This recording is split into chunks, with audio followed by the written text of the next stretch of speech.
Merci, Monsieur le Président. Je souscris à l'argument précédent énoncé par mon collègue Olivier Faure. Effectivement, la transparence est l'obstacle, comme dirait Jean Starobinski. Qu'est-ce qui fait obstacle? Voilà. Qu'est-ce qui fait obstacle? Madame Laraudière, vous dites la compétitivité, ça fait obstacle à la compétitivité. Ce n'est pas au niveau de la publicité en fait, des comptes, c'est davantage au niveau qu'est-ce qui fait la boîte noire d'une entreprise, c'est le savoir-faire, c'est le brevetage, ce genre de choses. Par contre, en revanche, lorsqu'il y a une reprise en main, lorsqu'il y a une cession de l'entreprise, ce qui est un petit peu dangereux, c'est le cas de s'approprier le brevet. Ça, on est d'accord. Moi, je crois que le mieux, c'est de prendre des exemples concrets. On a un exemple actuellement d'une entreprise qui aurait besoin d'une transparence au niveau des montages financiers. Il s'agit de l'affaire des bouts rouges avec l'entreprise Alteo. Nous sommes un certain nombre ici sur tous les bancs de l'hémicycle à avoir adressé des questions écrites sur cette question.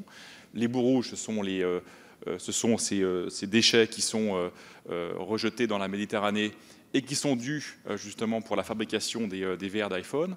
Quand on sait que la bauxite provient de Guinée, qu'il y a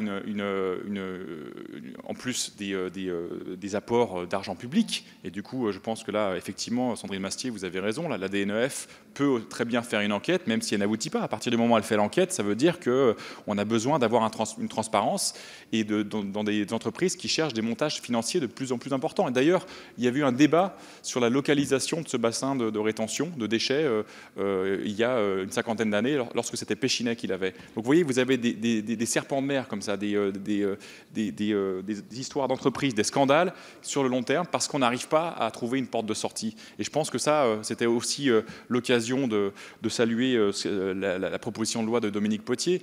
Nous avons eu une réunion interparlementaire il y a 3 semaines sur cette question-là, sur la relation entre les sociétés donneuses d'ordre et les filiales. Et effectivement, cette question de la transparence, elle est largement approuvée par un certain nombre de parlementaires que nous avons rencontrés, de conservateurs aussi bien que progressistes. Donc je pense qu'il y a un vrai sujet et il est important de reprendre des exemples concrets pour savoir dans ces montages financiers comment est-ce qu'on peut améliorer. Et je pense que la discussion des seuils, elle est opportune de façon à sortir par le haut et envoyer un signal qui corrigerait le déficit de transparence qu'on avait dans d'autres articles de ce projet de loi. Je vous remercie.